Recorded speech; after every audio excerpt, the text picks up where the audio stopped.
Bismillah, magacayga waa Faatma Mustaf. Waxaan dhigtaa iskuulka Sacaada, gaar ahaan fasalka 6 B. Maanta waxaan ii soo jeedin doonaa hees.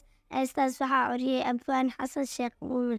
Goronyadu ilmaheeda aroori bay dhigtaayo, awoodii buu ku laaya.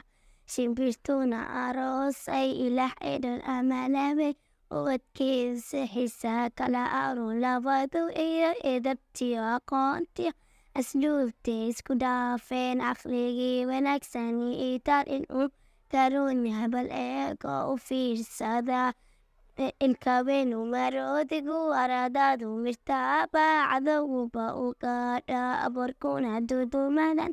Aragnay buu dhistaayo, naftiisa ku ilaaliya kala aruun labadu iyo edabtiyo aqoontiyo asluubtay isku dhaafeen. Caqligii wanaagsani itaan inuu garoon habal eego u fiirsada. Mugtihiisa gaaladu awaaree qodaayo, saaladeeda ku aasta.